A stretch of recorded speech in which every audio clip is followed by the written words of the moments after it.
sensibilizada, instrumentos para la resolución de conflictos, instrumentos reguladores, económicos y luego el tema importante de la gestión, intercambio de información y mejora de conocimiento. Quería empezar dándonos esta perspectiva y luego vincularla con lo que son los principios rectores de la gestión del agua en España, que se basan en el texto refundido de la Ley de Aguas, el artículo 14, que nos habla ya también de principios como es la unidad de gestión, tratamiento integral, economía del agua, desconcentración, descentralización, coordinación, eficacia y participación de los usuarios, respeto a la unidad de cuenca hidrográfica, de los sistemas hidráulicos y del ciclo hidrológico, y compatibilidad con la gestión pública del agua, con la ordenación del territorio, la conservación y protección del medio ambiente y la restauración de la naturaleza. Bien, estos conceptos que rodean a la gestión integral de recursos hídricos, nosotros estamos inmersos en ellos y dentro de la Unión Europea, si hay que hablar de planificación de agua, pues sobre todo hoy por hoy tenemos que hablar del proceso de aplicación de dos directivas que estamos en un proceso importante de su puesta en práctica. Una de ellas es la que ya conocéis sobradamente, la Directiva Marco del Agua, aprobada en el año 2000, y otra, la Directiva de Inundaciones, aprobada en el año 2007. La siguiente parte de mi presentación va a basarse en presentaros lo que es el estado en el que nos encontramos en la aplicación de estas directivas y sobre todo al final hacer un poquito de incidencia en qué aspectos considero yo que están como todavía pendientes de resolver y desde nuestro punto de vista qué aspectos son por lo tanto pues prioritarios y ser abordados desde una perspectiva de I+D+I. La Directiva Marco del Agua, ya la sabéis, el objetivo es llegar al buen estado de las aguas en el 2015 y no deterioro. Estas directivas lo que tienen es dos puntos importantes. Dan plazos muy concretos de ejecución que además se obliga a su cumplimiento y si no se cumple pues hay sanciones. Y luego, además, se apoya mucho en la vía de la planificación. Tanto la Directiva de Inundaciones como la Directiva Marco del Agua cristalizan en planes de gestión que tienen que establecer los objetivos y las medidas para llegar a ellos. En el caso de la Directiva Marco del Agua, los plazos, pues ya sabéis, comenzaban en el 2008, lo que era el proceso de elaboración del plan, y terminaba en el año 2009, y a continuación había un proceso de aplicación y de revisión que terminaba en el año 2015. Y a partir de ahí, cada 6 años, revisión del plan, y así ya en continuo. Ya sabéis que en España tenemos un retraso con la aprobación de estos planes, retraso achacable a varios motivos. En primer lugar, pues podemos hablar de los objetivos. Los objetivos en la planificación en España, que de hecho teníamos una tradición de planificación muy importante, pues al incorporar la satisfacción de las demandas con alcanzar el buen estado, pues ha sido una imbricación que ha sido complicada y eso pues lo ha hecho complicado, igual que en cualquier otro país de Europa. Nosotros hemos tenido algún añadido de tipo tecnológico, como la incorporación de la legislación referente a caudales ecológicos, que no era obligada por la Directiva Marco, y ahí por lo tanto ha sido una dificultad que nos está costando resolverla. Y luego también pues objetivos, hay dificultades de tipo político, entre relaciones entre comunidades autónomas y Estado, que eso también ha generado alguna dificultad, pero el hecho es que los planes ya están en fase en buen ritmo de elaboración. La perspectiva es que pasen todos ellos por información del Consejo Nacional del Agua entre el mes que viene y otoño-diciembre del año que viene. Por lo tanto, ya parece que se alcanza un buen ritmo y esperemos que es tarde, pero los planes salgan adelante en breve. ¿Qué aspectos? La aplicación de la directiva, la conocéis, ha sido una aplicación conceptualmente complicada. Hemos incorporado conceptos nuevos que a lo que es la planificación nos ha supuesto abordar aspectos muy interesantes desde el punto de vista de la investigación. Desde una descripción general, pues se dice que la directiva aborda la cuestión de los aspectos de la visión del medio hídrico como ecosistema, y eso es un aspecto novedoso que ha supuesto mucho esfuerzo en investigación y se ha avanzado mucho. ¿Qué aspectos quedarían pendientes así de resaltar y para destacar? Pues en primer lugar tenemos un problema que es la valoración del efecto de las medidas en el estado de las masas de agua. Ya sabéis que el plan termina con un programa de medidas donde decimos qué medidas hay que hacer para llegar al buen estado, pero muchas veces la valoración del efecto de esa medida en ese estado de las aguas, ese pronóstico, esa previsión, pues es compleja. Podemos utilizar modelos matemáticos, modelos numéricos, podemos utilizar el conocimiento de la información, todos los análisis de presiones e impactos que se han hecho. Bueno, hay muchas líneas de trabajo, pero hoy por hoy nos sigue costando decir si con una depuradora una masa de agua llegará al buen estado o no, si con una modernización de regadíos recuperaremos el estado de una masa o no. Bueno, pues ese es un tema que yo entiendo que requiere todavía más esfuerzo de desarrollo. Los indicadores para valorar el buen estado, ya sabéis que el buen estado no es un concepto etéreo, hay unos indicadores de estado y a esos indicadores hay que darles un umbral para que nos diga si está bueno o no está en buen estado. Esa es una línea de trabajo que se ha trabajado muchísimo y que se tiene que continuar trabajando en ella. Como ejemplo, pues destaco el aspecto de los indicadores con el tema de los lagos, todavía no están del todo confirmados y validados. Los indicadores, por ejemplo, relacionados con los peces. Hemos aplicado la directiva y los indicadores de peces no los hemos utilizado porque todavía no sabemos qué indicador hay ni qué umbrales tienen. Ese es un tema de desarrollo en el cual se está trabajando y que en un futuro pues hay que seguir avanzando. Relación entre caudales ecológicos y buen estado, hay un tema también de interés. Y luego, a otra escala, consolidar y simplificar el proceso de planificación hidrológica, que hemos centrado muy fuerte, hemos hecho planes muy complejos y desde luego esos planes que hemos hecho no son para cada 6 años. Para cada 6 años hay que hacer un procedimiento pues más simplificado y más eficaz. Directiva de inundaciones seré muy breve. Es una directiva también muy importante, se aprobó en el 2007, como os decía. Ya se están haciendo los primeros documentos. El primero ha sido la evaluación preliminar de los riesgos de inundación, que ya están aprobados.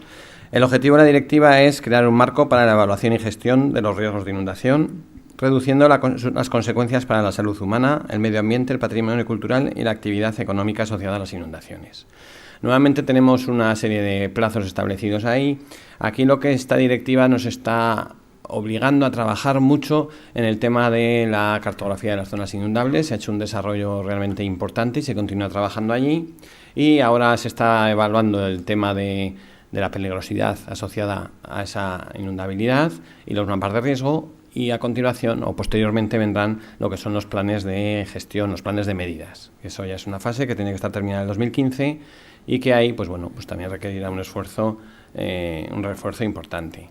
Como retos a destacar, pues hay aspectos pendientes como la valoración económica de los impactos de las inundaciones, cómo hacerla, de qué manera, con qué variables. Es un aspecto que hay cosas, pero todavía yo que entiendo que se debe analizar más. Análisis coste-beneficio del programa de medidas y luego pues aspectos de modelación de detalle para la estimación de la zona de flujo preferente, entre otras. No quiero dejar pasar esta presentación sin hablar de lo que son los planes de sequías.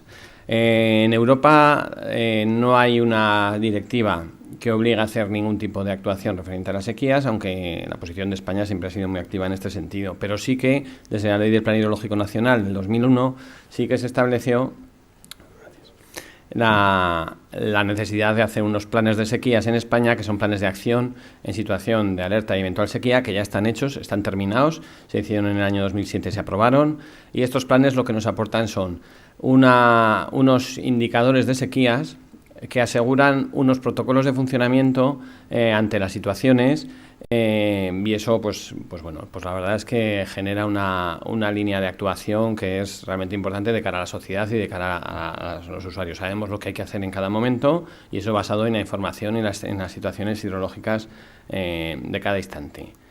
Las sequías tienen estos planes pues aspectos a mejorar, como puede ser la revisión de los indicadores de sequía, los indicadores e incluso la relación de estos indicadores con otros países de la Unión Europea, la detección temprana de sequías a partir de indicadores globales de tipo climatológico, la previsión del efecto del cambio climático en las sequías, todo el tema de mejora de la eficiencia, por supuesto, pues también entraría dentro de lo que es el tema de sequías y búsqueda de nuevas fuentes de suministro, desde la reutilización de aguas, uso conjunto, aguas superficiales subterráneas, nuevas posibilidades de regulación, etcétera, etcétera. Voy muy rápido porque ya me han sacado la tarjeta verde. De momento verde. Bueno, no vamos mal. Voy bien, o sea, no, esto está controlado. Lo único, sí que quería hacer un pequeño apunte, luego habrá alguna presentación Pero sí que quería destacar que los planes hidrológicos no es un documento de diagnóstico pues sofisticado que decimos cómo estamos, sino que lo importante de los planes es que al final pues nos digan qué tenemos que hacer, hacia dónde tenemos que ir, cuáles son las líneas de actuación de la sociedad en ese pacto que es lo que tiene que ser el plan hidrológico. El plan de la Cuenca del Ebro pues tiene un programa de medidas en el cual pues agrupamos las actuaciones en distintos conceptos.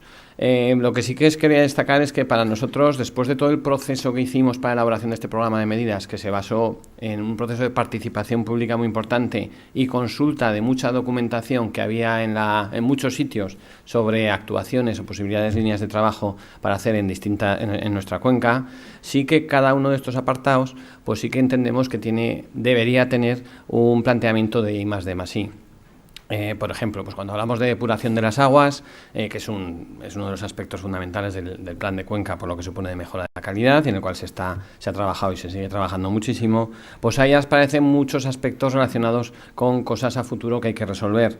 Tenemos aspectos relacionados con las zonas sensibles, son los embalses que tienen riesgo de eutrofia, qué tipo de medidas hay que aplicar para que eso pues se recupere. Temas relacionados con los pequeños municipios, la depuración en los pequeños municipios, y muchos otros más. Yo de esto no soy especialista y por lo tanto en depuración pues no quiero hablar mucho. Tenemos temas relacionados con cualquier otro tema que planteásemos aquí, pues tiene sus líneas de trabajo. Temas de abastecimiento, pues el tema de desdoble de redes, tema de alternativas de suministro y de mejora de garantías, tema de mejora en general de abastecimientos y de la calidad. El tema de modernización de regadíos pues es un tema clave del plan. Hay mucha inversión, mucho esfuerzo y hay el seguimiento de sus efectos, continuar con la optimización del uso del agua. El tema energético y la modernización de regadíos son aspectos que requieren darle muchas vueltas a la cabeza para buscar las soluciones que se nos solicitan. Aspectos de más ambientales, de tipo de restauración de ríos y riberas, era una línea importante y se ha quedado ya un poco limitada por cuestiones presupuestarias, pero bueno, ahí están los temas de restauraciones ambientales, sus efectos, el seguimiento de las actuaciones que se hacen, la evolución que tienen, la implicación con el buen estado, y etcétera, me viene condicionado porque ya tengo el papel amarillo. Hablaríamos también de temas relacionados con la satisfacción de las demandas, de fenómenos extremos, por ejemplo, ahí está el SAI, que luego nos van a hablar, tema de cartografía, que luego nos van a hablar. Quiero decir que planificación, hablamos de todo desde una perspectiva general, pero ahí estamos contemplando muchas posibles líneas de discusión y de trabajo para aportar ideas para lo que podría ser un desarrollo de I+D+I, en el cual pues sería la perspectiva que daríamos de la planificación. Como conclusión final y corolario, una idea que se ha transmitido ya muchas veces en esta sesión y no quería dejar de decirla, que al final pues nuestro reto es conseguir más valor añadido con menos cantidad de agua, con menos degradación del agua e incluso, si puede ser, también con menos energía. Muchas gracias.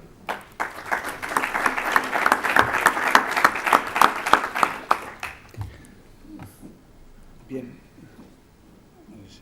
Muchas gracias, Miguel Ángel. Por la exposición y por haberte ceñido al tarjetero con el que te he obsequiado. Bien, le toca hablar a Ángel Núñez, viejo amigo y compañero de andanzas, en la actualidad jefe de servicio del SAI de la Confederación Hidrográfica del Ebro. Cualquier aficionado a la ciencia ficción conoce un libro que se llama Cronopaisaje, en el que se emite una ley o se pronuncia una ley que dice que la pasión en la discusión se llama la ley de la controversia. La pasión en la discusión es inversamente proporcional a la cantidad de información real disponible. Los sistemas automáticos de información hidrológica proporcionan información real y veraz y, por tanto, facilitan extraordinariamente la toma de decisiones y evitan muchas discusiones inútiles.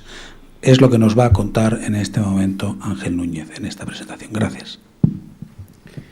Bien, muchas gracias en primer lugar por haberme invitado a estar aquí. Voy a intentar ser breve y que no me tengas que enseñar más que la primera tarjeta en todo caso. Bien, mi exposición se reparte dentro de estos puntos: el objetivos de la red SAI, el Centro de Proceso de Cuenca, en qué consiste. Hablaré de la red de comunicaciones ligeramente, las características de la cuenca del Ebro, aunque son de todos conocidas, un poco por recordarlo, de la topología de la red de telecontrol y finalmente del sistema de ayuda a la decisión, que es quizá lo que vaya más en la línea I+D, que es el objeto de esta reunión. Bien, los objetivos de la red SAI son la gestión y prevención de avenidas, la optimización y gestión de los recursos hídricos, la vigilancia de los niveles de la calidad de agua, aunque hay otra red que es la red SAICA, todo lo que es las telecomunicaciones se llevan desde aquí, como explicaré un poco más adelante. El incremento de la seguridad de las presas, se está incorporando cada vez más la red de datos de auscultación, y finalmente la mejora de las bases de los datos hidrometeorológicos. Bien, el Centro de Proceso de Cuenca, muchos de vosotros ya lo habréis visto, es esta sala que se ve aquí, en la cual se funciona los 365 días al año, 24 horas al día. Aquí se recoge, no se actúa solamente, naturalmente, cuando hay avenidas, sino en todo momento, y se recogen incidencias que se van produciendo en toda la cuenca y que tengan incidencia en el agua, y algunas de ellas que no son provocadas por nuestra organización. En el caso, por ejemplo, que caiga un camión con gasoil al río o a un canal, naturalmente eso enseguida se recibe la información y se avisa a los servicios de protección civil. Finalmente, la gestión de incidencias asociadas a actividades de la propia Confederación. Bien, esta es la página web de Confederación, que seguro que, si no todos, muchos de vosotros la habréis visitado, y por tanto yo creo que no merece la pena hablar más de ello. Bien, en el caso de uno de los puntos que habíamos visto antes, en el caso de una emergencia, tenemos unos datos hidrometeorológicos, nos los suministra fundamentalmente la Agencia Española de Meteorología. Esto, conjuntamente con el sistema de ayuda a la decisión, lo explicaré luego un poco más, pero lo que trata es de calcular en base a los datos meteorológicos unidos a los datos de los caudales circulantes por los distintos ríos, ajustado naturalmente y calibrado unos con otros datos, permite determinar, en función de la admisión del suelo, de las pendientes, etcétera, cuáles son los caudales que van a llegar a los distintos puntos de los distintos ríos de la cuenca. Cuando hay un protocolo de emergencia, se organiza el comité de crisis, el comité permanente en Confederación, y de ahí se toman decisiones, se avisa a los servicios de protección civil de las distintas comunidades autónomas y toman las medidas que sean oportunas en cada caso. Bien, la red de comunicaciones que atiende a la Confederación fundamentalmente tiene unas estaciones de control con sistema Tetra, y las distintas oficinas y dependencias de Confederación se conectan a través de la red WAN-LAN. Aparte de eso, hay comunicaciones de voz, todo el sistema de teléfonos, hay un sistema de teléfonos fijos y móviles que permite conectar con la flota de vehículos. Hay en algunas zonas en las cuales no hay cobertura tanto con una como con otra red, existen unas conexiones alternativas vía satélite o mediante GPRS. Y finalmente, lo que se ha tratado también es de soportar todas las comunicaciones de los planes de emergencia de presas que están en la Directriz Básica de Protección Civil ante riesgo de inundaciones. Bien, la cuenca del Ebro, repito algo que yo creo que es sabido de todos, tiene una gran variabilidad climática, pasando del Cantábrico con un tipo de climatología y de lluvias al Mediterráneo, en donde está la desembocadura del Ebro. Hay una variabilidad tremenda en cuanto a precipitación, se pasa de 1.500 milímetros año a 400 e incluso menos en otras zonas.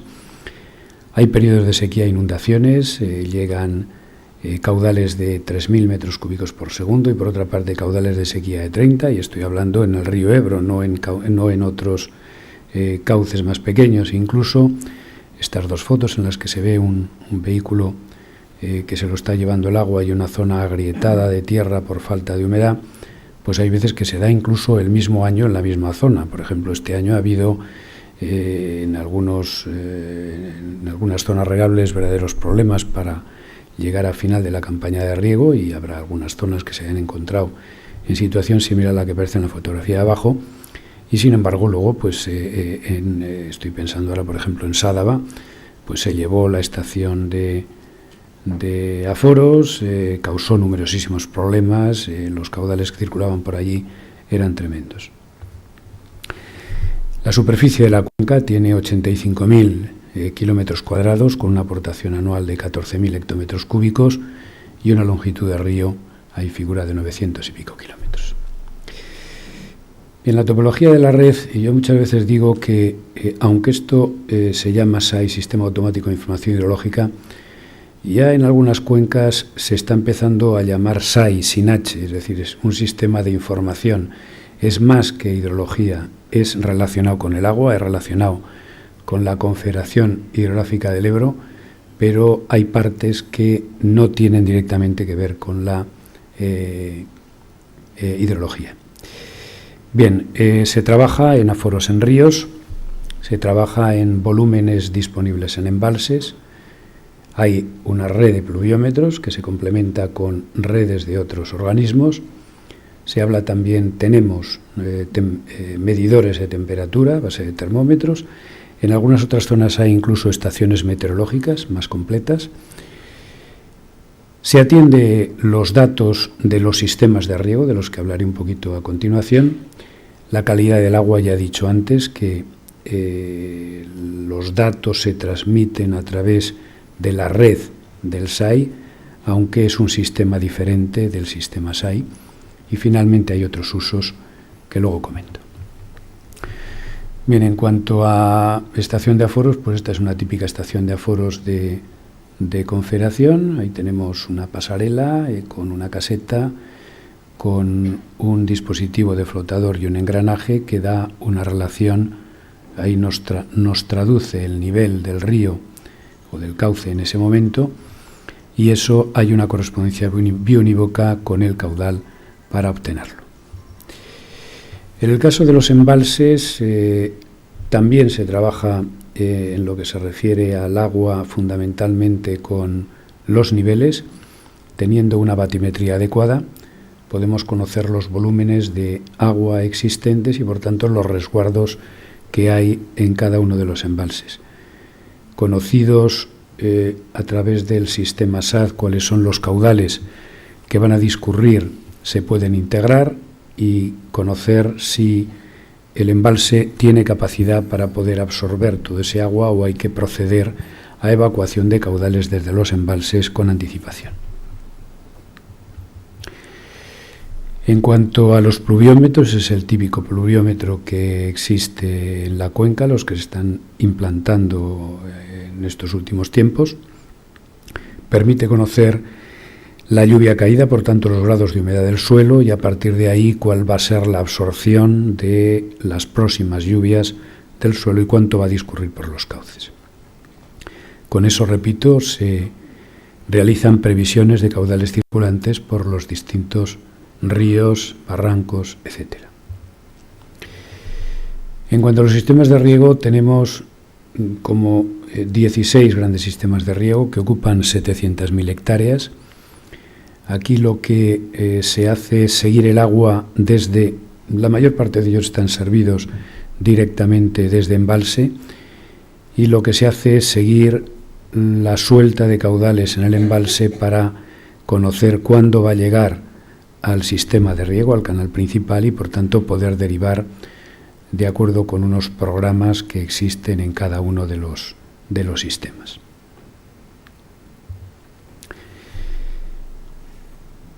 Los telenemómetros también nos suministran información, fundamentalmente del espesor de nieve que existe en los distintos puntos de las cordilleras. Tomando muestra de la nieve se puede conocer su densidad y aproximadamente se conoce cuándo va a comenzar el derretimiento de la nieve en función de la precipitación y de la temperatura.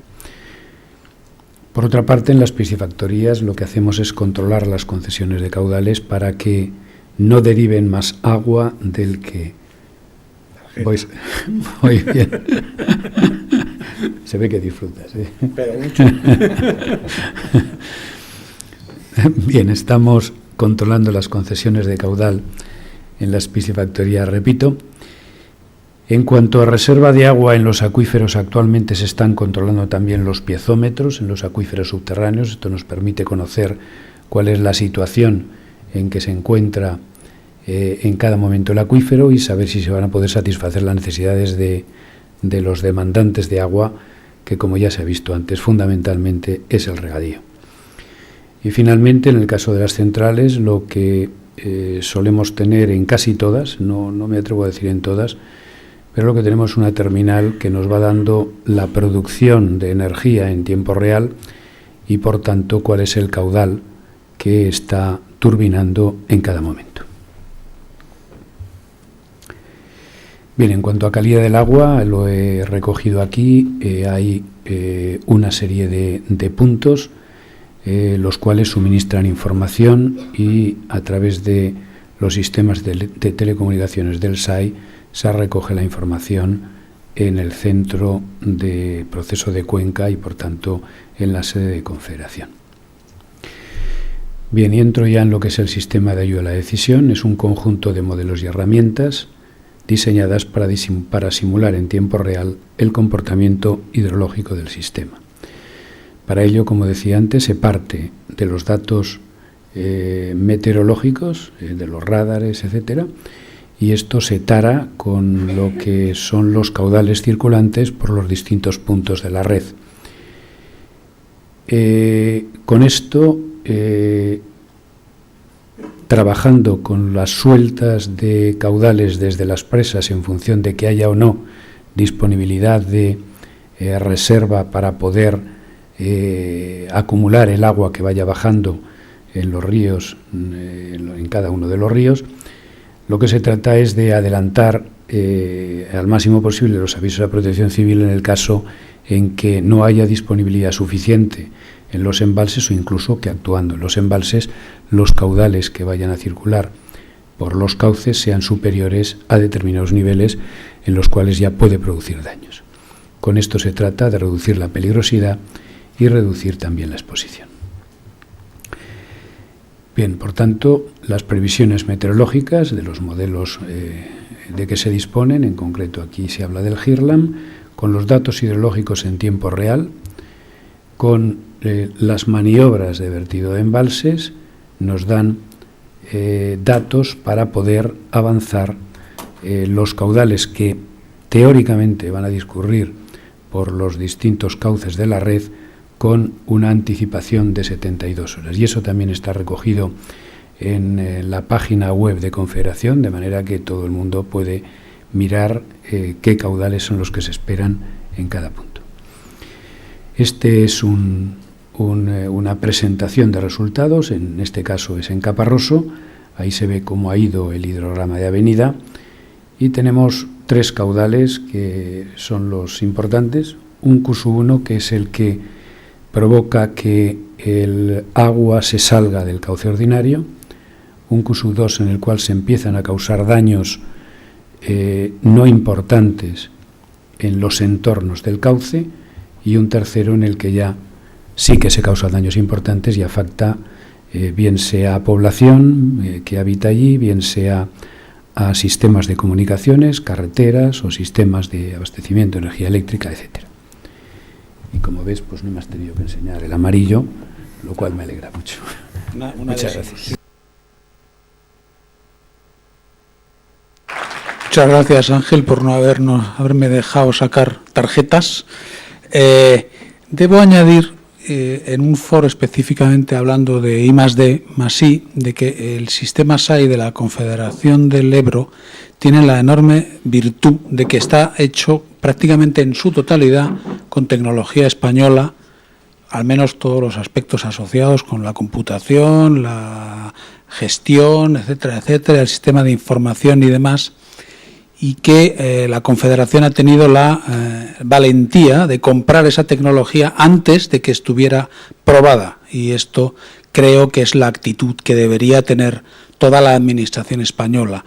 que recientemente se planteó a través del decreto de compra innovadora, pero que desgraciadamente no estoy yo viendo que se ponga muy en marcha, la famosa compra innovadora con su 3%. Bien, el planteamiento del Gobierno de Navarra es muy parecido en este sentido al de la Confederación. Es una administración moderna que favorece extraordinariamente todo lo que es el desarrollo tecnológico. Su representante, su jefe en materia de aguas es César Pérez, que es director del Servicio de Agua y que nos va a hablar de lo mismo, pero supongo que nos dirá otras cosas, lógicamente. César, muchas gracias. Sí, muchas gracias, Andrés. Buenos días. Sí, yo voy a hablar de algunos casos concretos, algunas herramientas que dispone el Gobierno de Navarra en materia de planificación hidrológica, gestión integrada de los recursos hídricos y riesgos naturales. Bien, el Gobierno de Navarra como administración pues tiene una función de gestión. ¿De gestión de qué? De sistemas naturales complejos mediante herramientas lo más simplificadas posibles, cosa que no siempre ha sido así en el pasado. Y para esta tarea, la primera y más importante son las redes medioambientales. Como bien comentaba en la sesión anterior Joaquín Rodríguez, podemos hablar de lo que queramos, pero con datos encima de la mesa. Sin datos no dejan de ser opiniones más o menos gratuitas. Y para eso son fundamentales las redes y la obtención de datos que son muy heterogéneos en su naturaleza e incluso en su periodicidad. Y también con distintos objetos. Un primer objeto puede ser la evaluación de riesgos naturales. Lo primero que nos viene a la cabeza son la gestión de inundaciones, pero no solamente es las inundaciones en tiempo real, también podría servir para las sequías, también de hecho sirve para la gestión de episodios de vertidos puntuales y en coordinación con Protección Civil permite una actuación rápida y en primera instancia. Además, estas redes nos sirven para la gestión de los recursos y la planificación, e incluso para conocimiento del medio. Es decir, muchas veces se olvidan que estas redes son muy antiguas, las hemos heredado de nuestros antecesores técnicos, las tenemos que mantener y entregar a nuestros sucesores técnicos. Y finalmente, todos estos datos de estas redes sirven para la planificación y el uso sostenible de los recursos hídricos en todos los campos sectoriales: abastecimiento, saneamiento, planes de regadíos, incluso planes de ordenación del territorio, que muchas veces se nos olvida. Y bueno, vamos empezando en las redes medioambientales, vamos a empezar por el escalón más alto, que serían las redes meteorológicas. En el Gobierno de Navarra todavía mantiene la red de estaciones manuales mediante convenio con AEMET. Son las viejas redes de observadores voluntarios en 24 horas que se remontan hasta 1880, obviamente solo Pamplona. De ahí esa responsabilidad que decía antes. Más modernamente, desde el año 91, hemos incorporado las estaciones automáticas que nos dan los datos meteorológicos en escalas menores de tiempo, de las cuales en la actualidad disponemos de 28, 20 de ellas en tiempo real. Pero recibimos mediante convenios de hasta 55 estaciones de otros organismos, de las estaciones de titularidad de AEMET, estaciones por ejemplo, de la empresa pública INTIA e incluso de la Universidad Pública de Navarra. Todos estos datos en tiempo real, así como los datos históricos e incluso las predicciones de tiempo mediante convenio con AEMET, se publican en una página web, tenéis ahí, meteo.navarra.es, que para lo que es la escala de Navarra es una página que tiene un gran éxito. Este año hemos batido el 1.000.000 de visitas por primera vez y todavía faltan los datos de noviembre y diciembre. Incluso las avenidas que hubo en el Pirineo Navarro en el mes pasado, es posiblemente la causa de que también hayamos batido el récord mensual en octubre con más de 141.000 visitas. En cuanto a las redes de agua, también tienen una gran complejidad porque tratan de responder a muchos parámetros de la Directiva Marco. El Gobierno de Navarra dispone de una red de estaciones de aforo del año 81, que tiene 23 estaciones, 12 de ellas en tiempo real, que componen el SAI de Navarra. También una red de calidad de aguas superficiales bastante antigua, desde el año 71, de puntos en ríos, pero que desde el 97 también con sus propias estaciones automáticas de calidad, de una red SAICA de 8 estaciones. Y lo que hay que decir es que estas dos redes, SAI y SAICA del Gobierno de Navarra, en primer lugar, están diseñadas de manera complementaria con la Confederación. O sea, no se trata de ir cada uno por su lado, sino de complementar las redes. E incluso desde hace años nos intercambiamos los datos en tiempo real, de tal manera que las dos administraciones tienen los datos en tiempo real para su uso, sobre todo en emergencias. Además, tenemos redes de calidad y de cantidad de aguas subterráneas, parámetros biológicos que nos piden la directiva, como son la red de índices bióticos desde el 94 o las redes de peces que se remontan al año 92. Y finalmente incluso tenemos también redes de control de zonas de baño en cumplimiento de la Directiva Europea de Baños y el decreto que lo desarrolla. Todo esto también se publica en una página web, en este caso una página web temática del agua en Navarra, donde tenemos todos los datos en tiempo real, tenemos también todos los datos históricos para quien quiera descargarlo y las memorias anuales de calidad y cantidad. El que quiera entrar, poniendo en Google Agua en Navarra, accede directamente. Y aquel que sea más osado o amante de las emociones fuertes puede intentar localizar la página a partir de la página principal del gobierno, que es algo más complicado. Como decía, todas estas redes son muy complejas y había muchas soluciones, es decir, había bases de datos, llamémosle caseras, de Access, bases de datos profesionales, unos se encontraban en ordenadores personales, otros se encontraban en servidores departamentales o en servidores de empresas públicas. Pues desde hace 4 o 5 años todas las bases de datos deben migrarse al Centro de Proceso de Datos del Gobierno de Navarra, al CPD. Y además en coordinación con la DGGAN, que es una Dirección General de Modernización y de Sistemas de Información, que de alguna manera son ellos los que hacen el diseño físico y lógico de todos los sistemas de información. Y es una buena medida en tanto que libra a los técnicos del agua de tener que tomar determinadas decisiones informáticas que realmente se nos escapan. Y además se beneficia pues, de la sinergia de estar en un búnker utilizando unos servidores compartidos y con un mantenimiento de primer nivel las 24 horas del día, los 365 días del año, aprovechando pues obviamente la sinergia de todas las bases de datos del Gobierno de Navarra.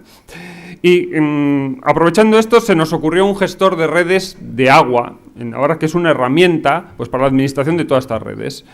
Desarrollada en código abierto, que es accesible para todos los técnicos, tanto desde Internet como desde intranet, que corre contra las bases de datos, en este caso Oracle, y también tiene un SIG abierto que permite explotar capas y Web Map Service.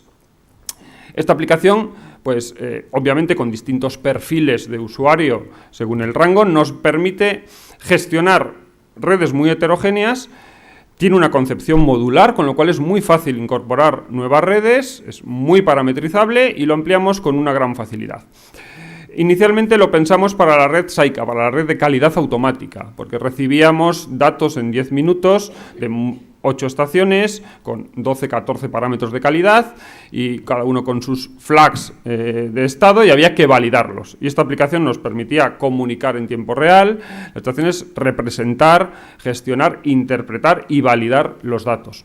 Pero luego vimos que le podíamos aplicarlo a cualquier red. Es decir, aquí tenemos un gráfico de una estación SAICA con todos sus parámetros de calidad, más o menos complejo, pero abajo podemos ver la aplicación de los índices bióticos.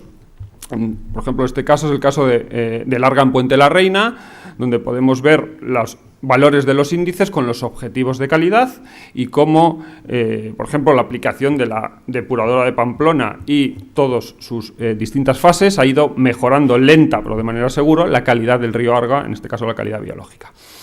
A corto o medio plazo servirá para publicar todos los datos en Open Data. Bien, ahora que tenemos todos los datos de las redes, ¿para qué nos sirven? Aparte de para las alertas en tiempo real, pues para la planificación. Y también nos dotamos en su momento de herramientas que sirvieran para funcionarios, es decir, no con sentido peyorativo, sino que no necesitáramos una asistencia técnica para poder hacer determinadas tareas. Y de esto surgió el BDH, que es una herramienta para la planificación y uso sostenible de los recursos hídricos. A partir de los datos de las redes, lógicamente a partir del nivel diario, menos no, pues disponemos distintos módulos que podemos pues, obtener estadísticos, rellenar series mediante correlación múltiple, ajustar valores extremos, podemos calcular evapotranspiraciones potenciales, tal, con idea de hacer modelos de precipitación escorrentía que nos generen series de recursos, eso sí, con modelos agregados, pues en cuencas que ya tenemos predefinidas de Navarra. Tenemos Navarra dividida en unas 110 cuencas y podemos calcular en cualquier momento cualquier serie sobre ellas o incluso sobre alguna nueva cuenca que se nos ocurra. Y finalmente, con estos recursos también tenemos otros módulos que nos permiten generar sistemas, modelar sistemas de explotación y optimización de recursos, tanto en situación actual como en escenarios futuros. Y ya para terminar, y para que no me saquen tarjeta, voy a esbozar un proyecto que tenemos casi a nivel de estudio de viabilidad, que es un sistema de ayuda a la decisión, que sería el paso siguiente al sistema SAI que tenemos, de cara a mejorar la predicción con más tiempo a protección civil de los avisos de emergencias de inundaciones. UNSAT tiene la Confederación Hidrográfica del Ebro y que además funciona muy bien. O sea, es una herramienta muy eficaz, muy precisa y da unos avisos que se cumplen con una alta fiabilidad en eventos, sobre todo en los grandes eventos en las partes bajas de las cuencas, por ejemplo el Ega, Arga y Aragón o el eje del Ebro. En cuencas medianas pequeñas ya tiene menos precisión, pero que es debido fundamentalmente a la menor fiabilidad de los datos meteorológicos, que son digamos que el talón de Aquiles de la mayoría de los estudios hidrológicos que hacemos. Dado que Navarra tiene muchas cuencas, muchas poblaciones en estas cuencas medianas pequeñas, estoy hablando de cuencas con tiempos de concentración de 8, 10, 12 horas, se nos ocurrió un SAT que, basados en datos de radar más estaciones puntuales que ya tenemos implantadas en el territorio, con algoritmos que corrigieran fuertemente estos datos de radar, pues nos permitieran dar, a partir de datos de lluvia, alertas hidrológicas en cuencas medianas, como por ejemplo la comarca de Pamplona, con Pamplona y todas sus poblaciones asociadas, por ejemplo todas las cuencas cantábricas, en especial el Bidasoa, con Elizondo, Sant Esteban, Zumbilla y algunas otras cuencas medianas como el río Cidacos en Tafalla o el Ega en Estella. Es complejo, no es fácil, pues porque, por ejemplo, no hay radares implantados en Navarra, los 3 de AEMET se encuentran en Vizcaya, Zaragoza y Soria, el radar de Euskalmet que está en Álava, de Capilduy, podría ser el más cercano, pero además es que no solamente es que no hay radares lo suficientemente cercanos, sino que los radares tienen muchos problemas, como podemos ver ahí, datos del radar de Vizcaya, donde hay muchos problemas de apantallamientos, de interferencias, de agujeros. Si lográramos superar la primera fase de estudio de viabilidad técnica de un SAT en base a datos de radar, pasaríamos a la segunda fase, que sería la viabilidad económica, y en ese caso implantaríamos un sistema de ayuda a la decisión. Eso es todo por mi parte. Gracias.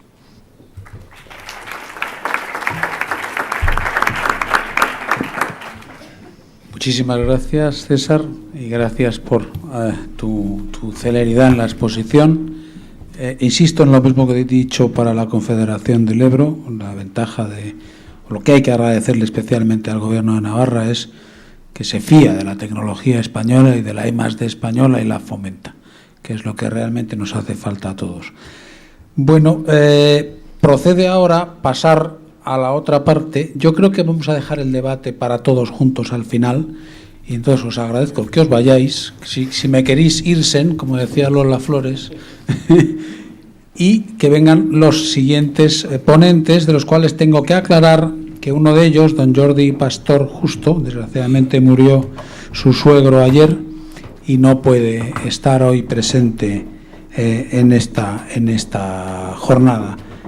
Y por tanto solamente nos quedamos con 3 y no podemos gozar de la sin duda interesantísima presentación que nos iba a hacer.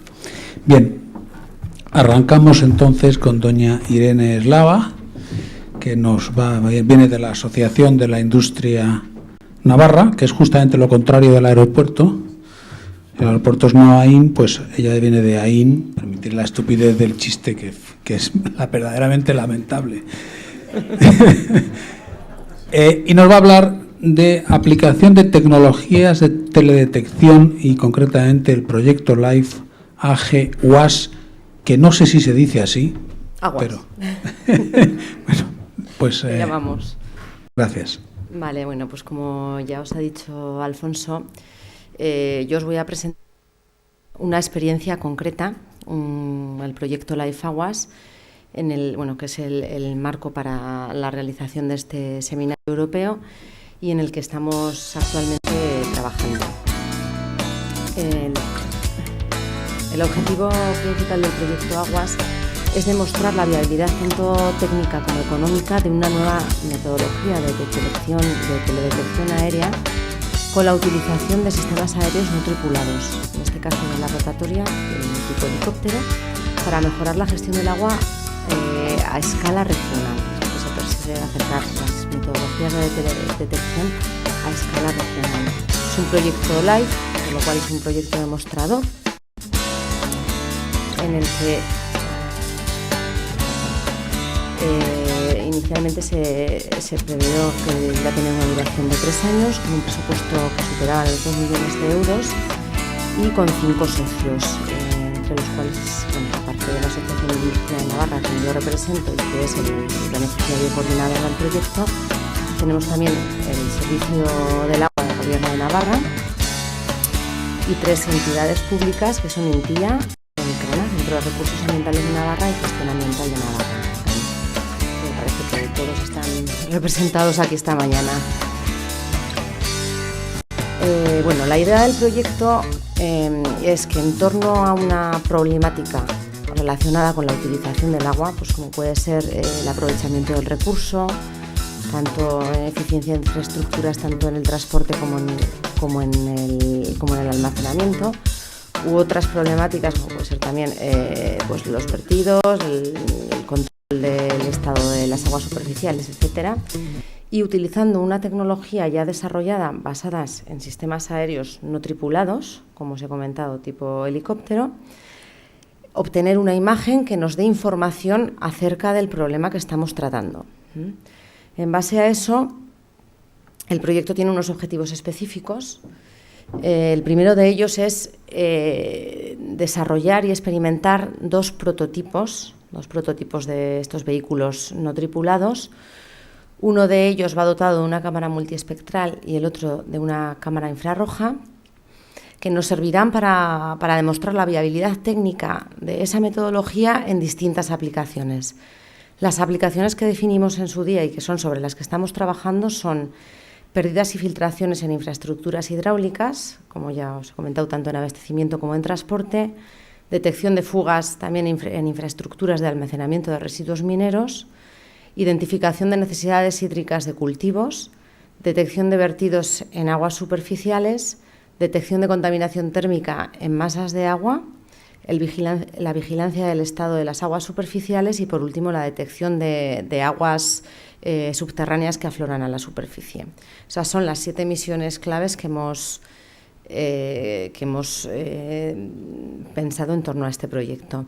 Además de la viabilidad técnica, también se demostrará que esa herramienta es económicamente viable. Y luego, al ser un proyecto LIFE, tiene gran protagonismo todo el tema de difusión y comunicación de los resultados del proyecto, para lo cual se está promoviendo un plan de difusión muy ambicioso en toda Europa de los resultados del proyecto. Y, por último, se desarrollará también un manual que nos diga cómo utilizar esa metodología, en qué casos pues tiene mayor detectividad, etcétera. Entonces, en base a esto, el proyecto se definió en una serie de acciones. Voy a ir rápida porque sí que después de esta diapositiva os quiero poner un vídeo en el que veáis un poco cómo estamos trabajando, que es más gráfico. Entonces, fundamentalmente se definió junto con el resto de socios y otras entidades interesadas un plan de misiones, se definieron las áreas de ensayo sobre las que se iban a realizar los vuelos.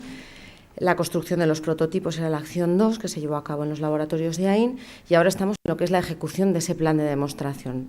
O sea, estamos llevando a cabo los distintos vuelos y todo ello pues, bueno, va apoyado por acciones transversales como son la comunicación, la gestión del proyecto y auditorías necesarias en todo proyecto LIFE. Entonces ahora os voy a mostrar un vídeo que dura 5 minutos, creo que voy bien de tiempo. A ver.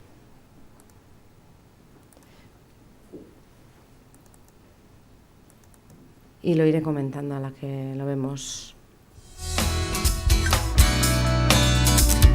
En él se muestran 4 aplicaciones de las 7 que os he comentado. Son vuelos que se han realizado durante esta temporada primavera-verano. El primero de ellos es la detección de fugas en infraestructuras hidráulicas. Este vuelo se llevó a cabo en la presa de Villaveta del Canal de Navarra. Aquí tenemos una imagen del lugar. Este es el área de ensayo sobre la que se voló, el entorno desde el que estaba la estación de base y donde se realizó el despegue. Bueno, aquí tenéis al prototipo 1 volando. Aquí tenemos lo que es el control de la misión, donde se han definido los puntos que va a cubrir ese vuelo, cómo el vehículo va tomando, o sea, el sistema va tomando imágenes infrarrojas de todo lo que va sobrevolando y bueno, después tras un proceso de montaje y tratamiento de la imagen, lo que obtenemos es una imagen infrarroja que tiene ese aspecto, a la par de una imagen multiespectral, o sea, una imagen óptica.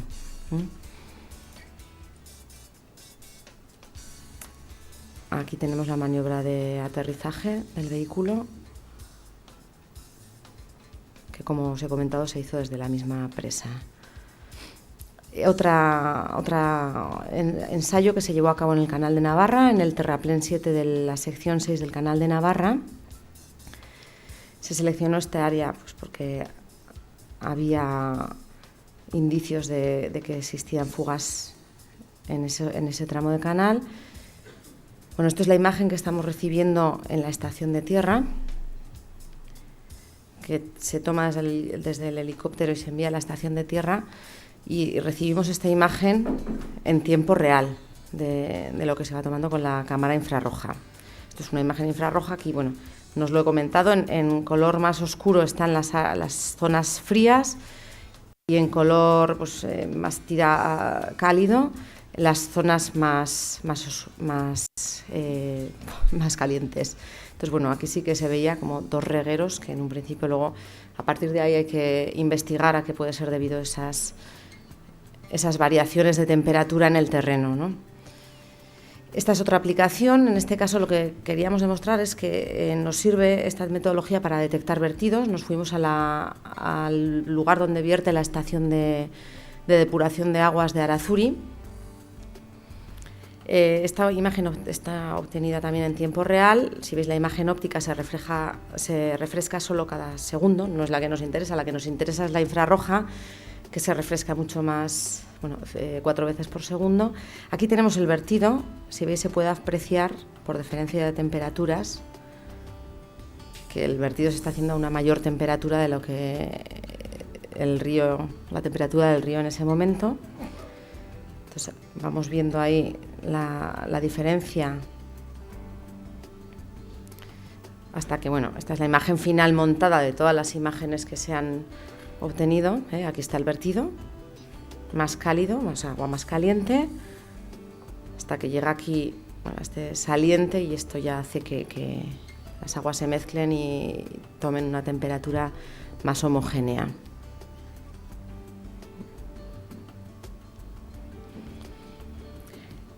En este caso tenemos, otra de las aplicaciones del proyecto es la identificación de necesidades de riegos en cultivos. Este es un vuelo que se hizo en un sector de La Raga, en unas parcelas experimentales con maíz, cultivo de maíz. Las parcelas sobre las que se voló son las que están aquí indicadas más sombreadas. Esta era la más importante y sobre la que vamos a ver la imagen.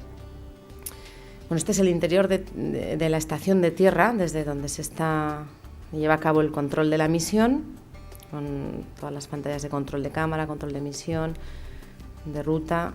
Esta es la ruta que se definió, creo que la podéis ver, cómo iba a ir siguiendo los puntos el vehículo. Tenemos el despegue.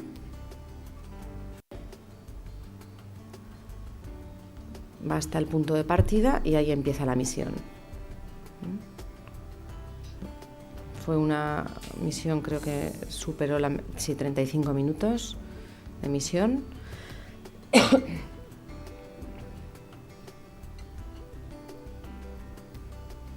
Y ahí vemos cómo vuelve. Y el aterrizaje.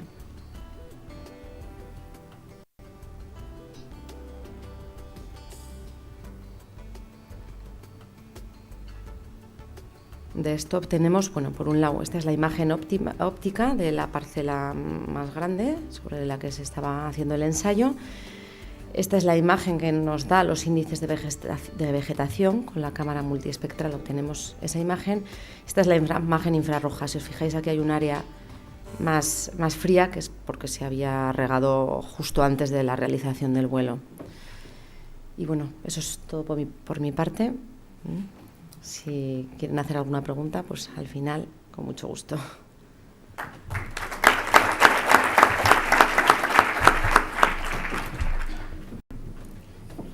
Muchas gracias, Irene. Bien, Alberto Lafarga, del INTIA, nos va a hablar ahora sobre la innovación en la gestión integrada y, en particular, de herramientas SIG, herramientas, supongo que sí, de sistemas de información geográfica, sí, avanzadas para asesoramiento personalizado en la gestión sostenible de cultivos extensivos.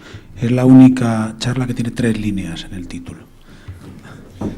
Adelante. Bueno, para la próxima lo conseguiremos reducir. De hecho, se puede resumir muy fácil, porque es SIG Agroasesor. En una sola palabra se puede resumir ese título, dado que lo que voy a presentar es un pequeño esbozo, ¿no?, de lo que es un proyecto en este momento de desarrollo de herramientas de ayuda a la decisión que pretenden dar un servicio integral a la explotación, al agricultor, integrando el agua.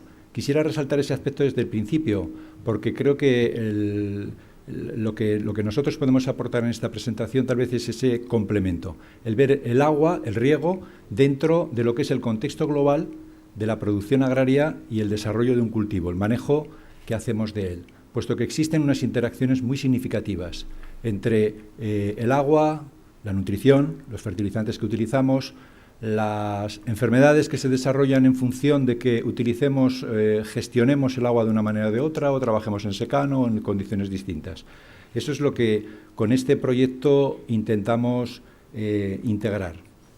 El objetivo del proyecto, como decía, consiste en desarrollar unas herramientas de ayuda a la decisión, para que el agricultor pueda ser eficiente. Ha salido, yo creo que esa palabra ya varias veces, y a mí me gusta mucho plantearlo en esos términos.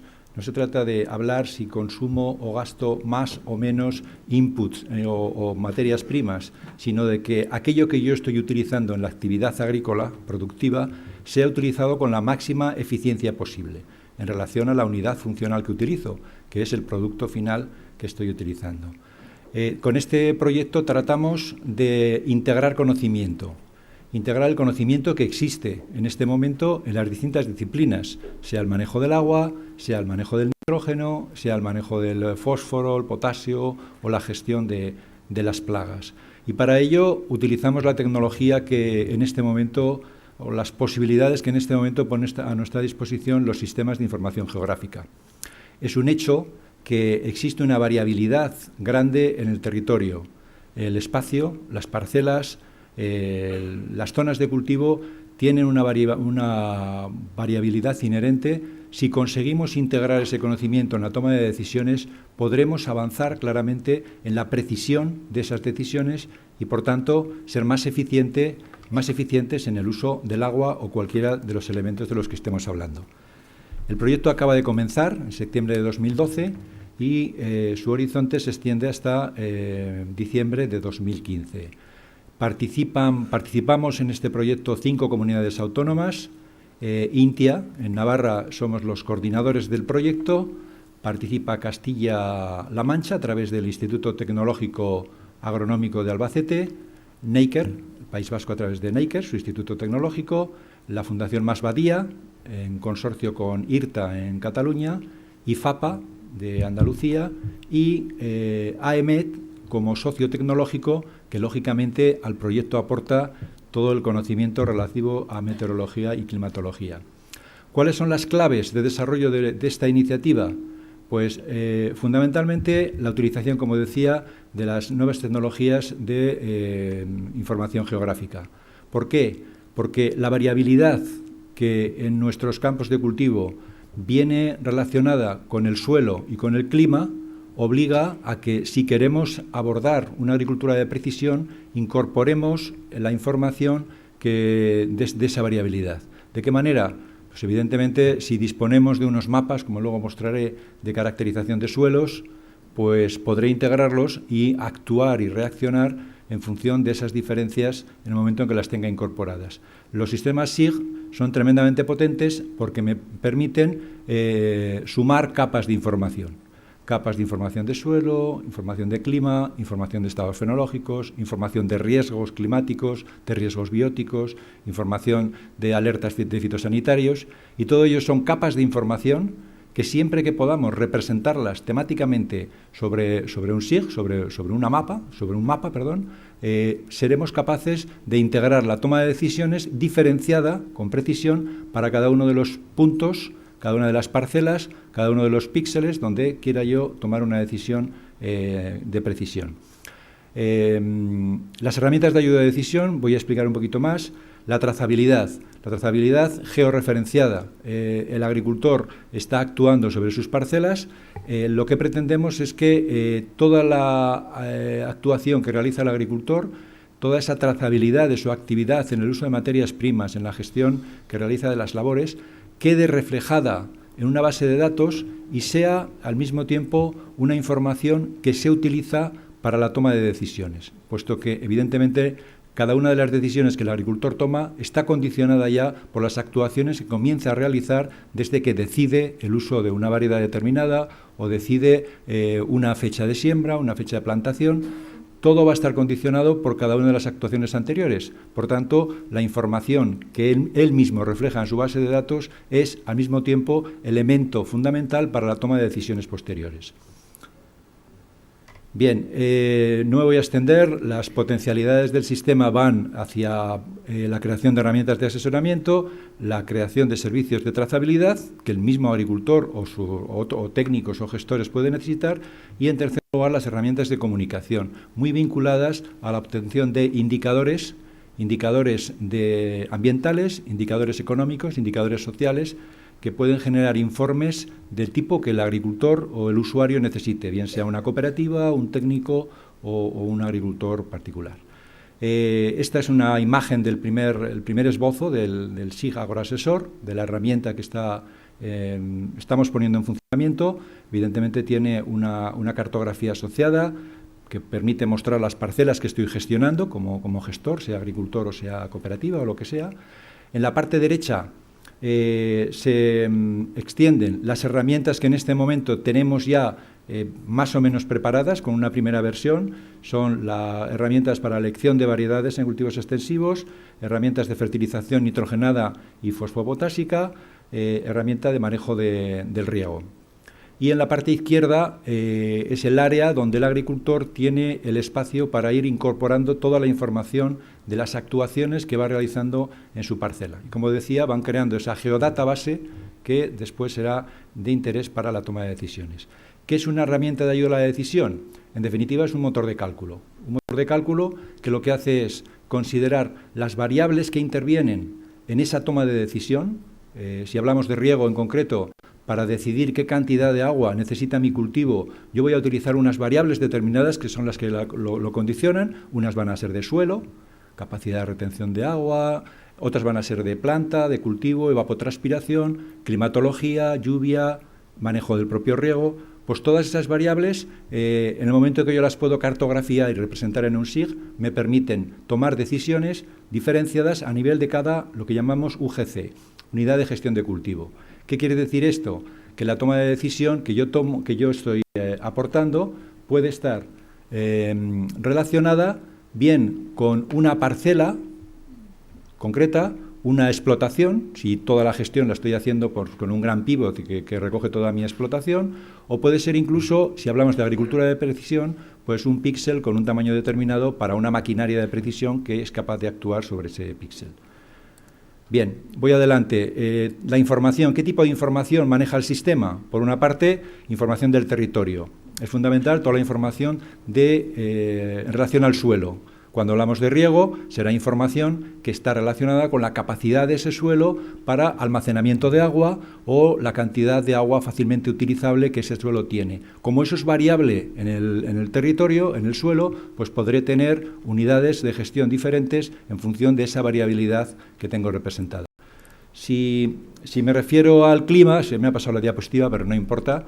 Respecto al clima, pues lo mismo. En este caso, AEMET es quien, por una parte, estaría suministrando la información de tipo climático, es decir, la caracterización climática de cada una de las zonas, con un píxel con el que estamos trabajando de 5 kilómetros de lado. Al mismo tiempo, la información diaria de pluviometría y temperatura para elaboración de los índices de evapotranspiración, incluso incorporación de las previsiones meteorológicas para los 2-3 días siguientes al momento de evaluación. Respecto a la caracterización analítica, pues en este caso es un ejemplo relacionado con mapas de fertilidad de suelo de fósforo, pero pues la utilidad del sistema puede ser para cualquier otro tipo de caracterizaciones que elaboremos, como puede ser un riesgo determinado relacionado con una plaga, un riesgo biótico, un riesgo abiótico, etcétera. Por último, el sistema es capaz o va a ser capaz, todavía no lo es, de incorporar información a tiempo real de la situación de los cultivos. Acaba de hablarnos Irene de ese trabajo relacionado pues, con la utilización de imágenes multiespectrales que podemos incorporar, bien procedentes de satélite, bien procedentes de otras fuentes, como pueden ser detectores, cámaras multiespectrales instaladas sobre un equipo móvil, un tractor, un quad, etcétera.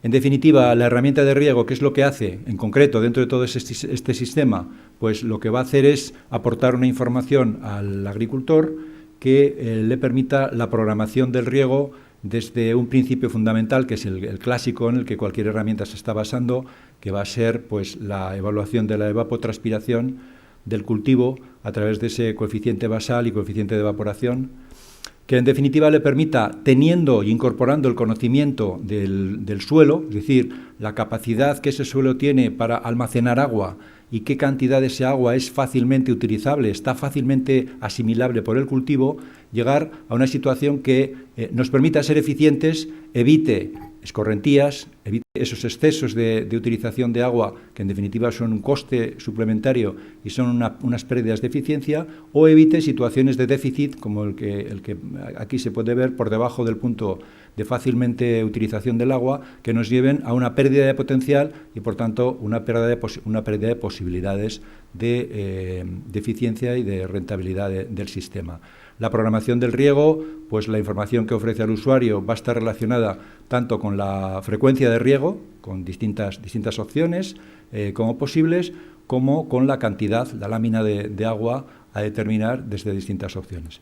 En definitiva, la pretensión es que el manejo del agua sea un elemento más a incorporar dentro de la gestión integral de mi explotación y que podamos ofrecer al usuario, al agricultor, al técnico, al gestor, una herramienta de ayuda a la decisión que le permita ser eficiente en toda la toma de decisiones, inclusive, por supuesto, como hoy estamos hablando, la decisión de cuándo regar, qué cantidad y de qué manera distribuir ese agua. Es todo. Muchas gracias.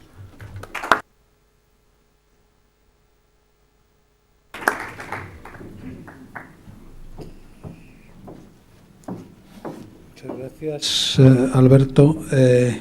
Nos queda la última intervención de hoy. La va a hacer Raquel Gastesi, de Tracasa, Trabajos Catastrales, y nos va a hablar de generación de modelos del terreno utilizando datos LIDAR y de su aplicación en estudios de inundabilidad. Adelante. Buenos días, soy Raquel Gastesi, pertenezco a la empresa pública Tracasa y voy a hablaros efectivamente de esa generación de modelos del terreno aplicados a la gestión de riesgo de inundaciones. Tracasa es una empresa con más de 30 años de experiencia y tiene especialidades en temas como ortofoto, sistemas de información geográfico, teledetección y LIDAR. Trabajos más relacionados con la temática que aquí vamos a tratar serían los vuelos fotogramétricos y LIDAR, así como los estudios de inundabilidad y plan de gestión de inundaciones de Larga y el EGA. Con anterioridad, otras metodologías que se han utilizado para obtener el modelo digital del terreno han sido la correlación automática, la restitución fotogramétrica o levantamientos topográficos, que nos daban información topográfica de calidad, pero puntual en el terreno. Actualmente se obtienen, por lo general, el MDT mediante tecnología LIDAR, que nos da una información continua en todo el territorio. Así pues, hemos evolucionado de un modelo unidimensional al que le aportamos a la topografía mediante secciones, a veces extraídas a partir de curvas de nivel, a un modelo híbrido unidimensional que sustenta su modelo digital del territorio en la tecnología LIDAR. Tracasa cuenta con un avión y un sensor LIDAR y cámara fotogramétrica. Y os voy a dar como ejemplo especificaciones para el proyecto de Larga en la comarca de Pamplona.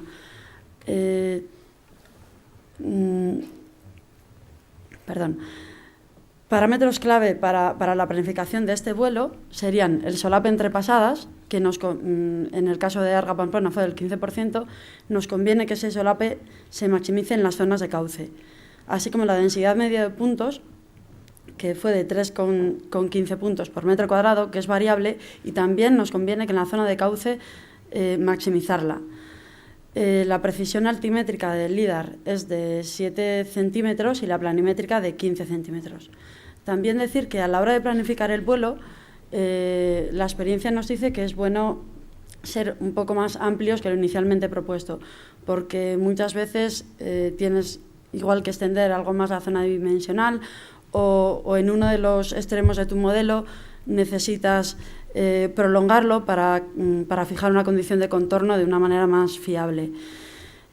También le damos importancia a la selección de la fecha de vuelo LIDAR, ya que, como bien sabemos, el LIDAR no atraviesa el agua, y con lo cual queremos dos cosas. Una, que el nivel del río esté lo más bajo posible para maximizar la superficie de márgenes, de taludes, con la que captar datos, y que la vegetación de ribera tenga menos hojas. Perdón. A continuación, una vez se obtienen los datos LIDAR, es muy importante el ajuste de las pasadas.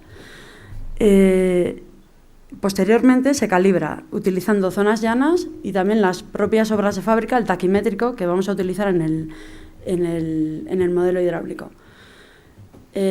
Acto seguido se clasifican los puntos LIDAR en las distintas clases de una manera automática, seguida de una adición manual de las mismas.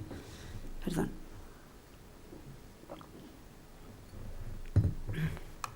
Vale. Estos serían algunos de los resultados que tenemos con la tecnología LIDAR. Este sería el modelo digital de superficie, modelo digital de terreno con puentes, terreno con edificios y terreno con vegetación. Así pues, por defecto definimos las clases suelo, vegetación y edificios, pero para este tipo de estudios vamos a añadir unas nuevas clases que serán lámina de agua, talud, infraestructuras y demás obras lineales. El objetivo principal de la presentación es hacer énfasis en la generación del MDT para la simulación hidráulica, para lo cual tendremos que tener especial cuidado en extraer líneas de rotura que nos definan el cauce, el canal de aguas bajas, infraestructuras y elementos singulares del terreno lineales que supongan un obstáculo al flujo. Luego será necesario también añadir a ese MDT una batimetría que nos identifique la posición real del fondo para determinar de manera correcta la capacidad hidráulica y la distribución del flujo de nuestro río. Así pues, en esta ortofoto, vamos a hacer zoom a esta zona, vemos que por la vegetación de ribera no somos capaces de delimitar el cauce simplemente con la ortofoto. Para extraer estas líneas de rotura hemos utilizado dos técnicas. Una de ellas, aquí vemos los puntos LIDAR, en naranja terreno, verde vegetación, azul lámina de agua, rosa talud. Vemos como aquí en gris trazamos una sección y mediante una edición manual detallada y bastante laboriosa se aglutinan los puntos que nos quedan dentro de esta sección en una única sección transversal. Y lo que vamos es a intentar identificar este cambio de pendiente que nos dé la cabeza de talud. Otra técnica que hemos empleado para extraer estas líneas de rotura es, a partir de la nube de puntos LIDAR, se hace un sombreado y con este tin se traza la línea de cabeza de talud. La línea de lámina de agua, aunque el LIDAR no atraviesa el agua, en algunas condiciones como aguas someras o rápidos sí que nos da rebotes. Lo estamos utilizando para trazar la lámina de agua en el momento de la fecha del vuelo. Creamos una superficie continua de pendiente suave y negativa que al hacer la intersección con los puntos del terreno nos da esta lámina de agua. También tenemos que tener cuidado a la hora de definir de manera correcta las obras de fábrica, que son puntos críticos en nuestro modelo hidráulico. Por eso, utilizando el levantamiento taquimétrico, partimos de una situación inicial en la que se nos crean esta serie de artefactos con puntos LIDAR en el cauce, en el propio cauce.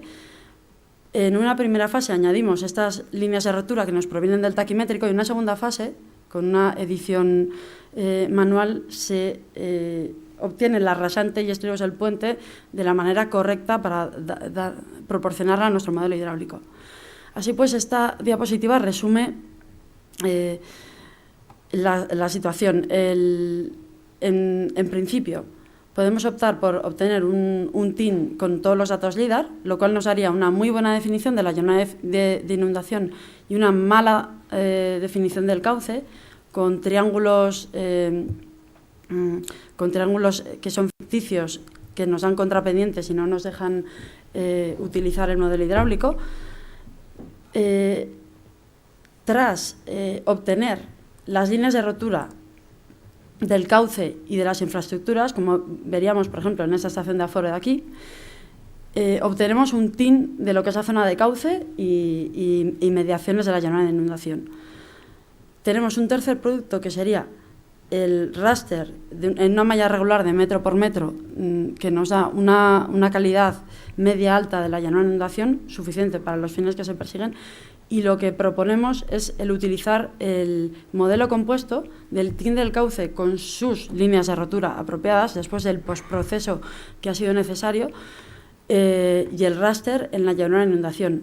Con esto lo que queremos es tener el detalle suficiente para simular correctamente con el modelo hidráulico, darle una buena capa de geométrica y a la vez que no sea excesivamente caro computacionalmente, que sea medianamente manejable. Vamos a exponer de manera breve las distintas fases del estudio de inundabilidad y pondremos ejemplo el que acabamos de realizar en la comarca de Pamplona para el servicio del agua del Gobierno de Navarra. Para este estudio se han utilizado los datos LIDAR del vuelo también hecho por Tarcasa y se han tratado de manera conveniente, extrayendo las líneas de rotura necesarias, la zona de cauce y obras de fábrica. Estas son las fases típicas de un estudio de inundabilidad, pluviométrico, hidrológico, geomorfológico, hidráulico, y los productos finales serían una cartografía de riesgos y un plan de gestión de inundaciones. Para este modelo hidráulico, aquí vemos en verde, es en la comarca de Pamplona, con el Arga y sus afluentes, vemos en verde la zona unidimensional y en negro serían los triángulos enmallado bidimensional. Y el modelo digital de elevación que hemos utilizado es ese modelo compuesto al que hemos hecho referencia de raster en de metro por metro en la llorona inundación y un TIN con todo el detalle de líneas de rotura más los datos batimétricos en la zona del cauce. También decir que en la zona bidimensional, aquí vemos un zoom de la zona donde podemos ver que una vez desborda y no tiene una dirección definida sería la parte bidimensional. También tenemos que tener en cuenta las líneas de rotura de elementos lineales antrópicos, como pueden ser motas, muros o caminos en terraplén que supongan un obstáculo al flujo. Y también, además de los edificios, debemos de introducir el modelo hidráulico. De manera breve voy a exponer algunos resultados del estudio, como serían los mapas de peligrosidad en la zona Rochapea, cartografía de riesgos según criterios de vulnerabilidad, y paso a resumir brevemente algunas conclusiones. Es un factor condicionante la selección de la fecha del vuelo LIDAR. Sería deseable un otoño seco con un nivel de cauce bajo y sin árboles en las hojas. La precisión de los datos LIDAR es importante, pero es muy importante el ajuste entre pasadas. Es deseable tener una densidad elevada en la zona del cauce y absolutamente necesario realizar una clasificación exhaustiva de las líneas de rotura de pie y cabeza de talud. En generación de modelos tenemos que llegar a un equilibrio entre tener el suficiente detalle para que tu modelo hidráulico sea realista y que no sea excesivamente caro computacionalmente, que no sea demasiado pesado como para que no sea plausible su utilización. Decir que el PENOA está volando todo el territorio nacional con medio punto por metro cuadrado y será datos disponibles, que otros productos de LIDAR, como puede ser el mapa de pendientes, son de mucha utilidad en otras fases del estudio, como por ejemplo el estudio geomorfológico para la identificación de procesos geomorfológicos. Que las obras de fábrica tenemos que tener dos cosas en cuenta. También necesitan sus líneas de rotura convenientemente tratadas en ellas y en sus inmediaciones, y también se pueden utilizar para ajuste y control de calidad de nuestros datos LIDAR. Con todo esto que estamos narrando, se reduce el número de visitas y técnicos a campo, pero no se eliminan. A veces es necesario, va a ser necesario ir. También recalcar la importancia de la batimetría, sobre todo en sección aguas arriba y aguas abajo de las obras de fábrica, que son los puntos críticos para nuestro modelo hidráulico. Y por último decir que la calidad de un estudio hidráulico, de un estudio de inundabilidad, depende muchísimo de la calidad de este modelo digital del terreno. Y cómo hay que tener en cuenta todos estos temas que han surgido en la presentación. Y lo bueno que es el hacer todo el proceso completo, desde la captura hasta el tratamiento de datos y el estudio. Bueno, muchas gracias a todos.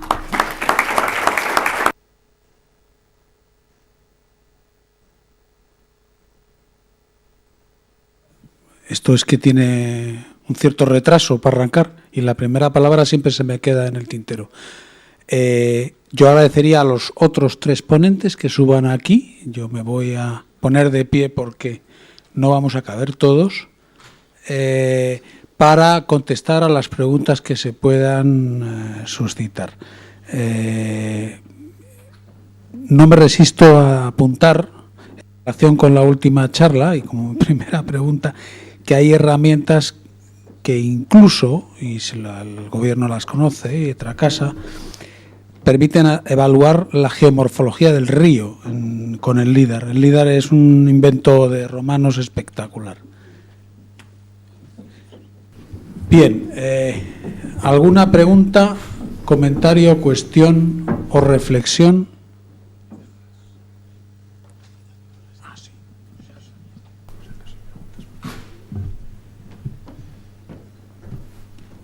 Anímense.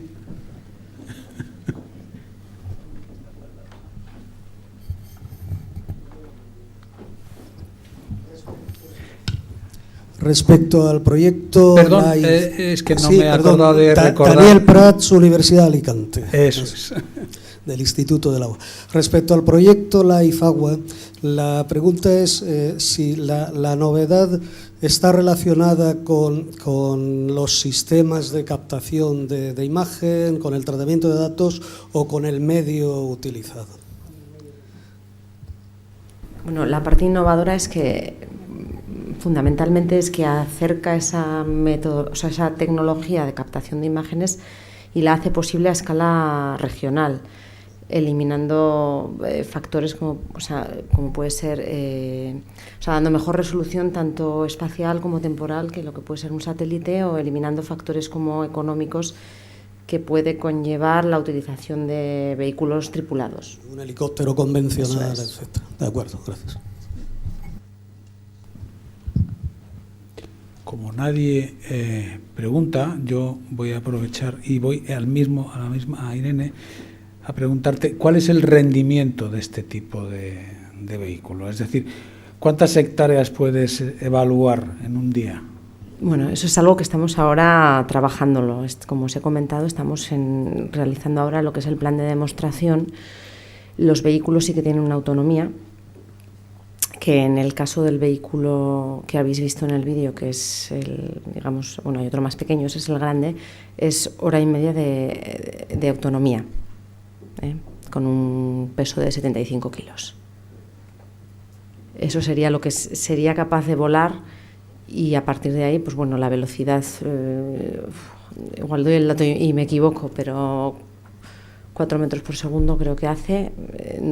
Hectáreas, es que no volamos hectáreas propiamente dicho, igual en algunas aplicaciones sí, pero en otras es, pues por ejemplo, seguir el cauce de un río o hacer en pasadas todo el área donde puede existir una fuga procedente de una infraestructura hidráulica. Si queréis podemos ver en el vídeo los ejemplos que teníamos, sí que venían definidas las hectáreas de vuelo, pero en ningún caso se ha llegado a la máxima autonomía del vehículo. ¿Puesta? Todavía por ver. Eso bueno, al final veremos, haremos nuestros estudios, pero eso es algo que todavía no puedo contestar. ¿Hay más preguntas?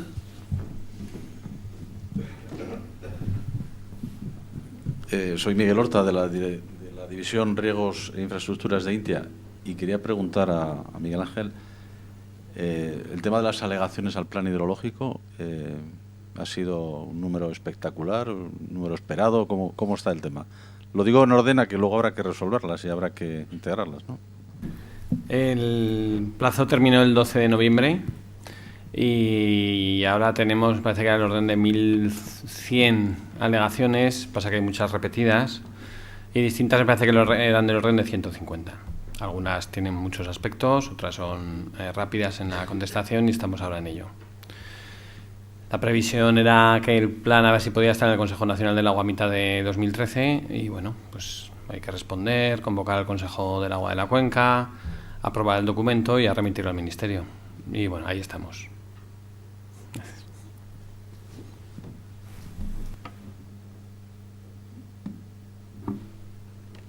No parece que haya más preguntas, Javier, así que tú verás qué hacemos. Pues bueno, si no hay ninguna pregunta más, damos por terminada la sesión de esta mañana. La comida creo que estaba prevista a las 2:15, ¿no? O sea que más o menos hemos acabado bien. Gracias a mis tarjetas. Muy bien, muchas gracias. Y sí que quería darles unos avisos de parte de la Plataforma Tecnológica Española del Agua, que era que, en primer lugar, que están todos ustedes invitados hoy a los talleres de presentación de proyectos, que se iniciarán a las 3:30 de la tarde.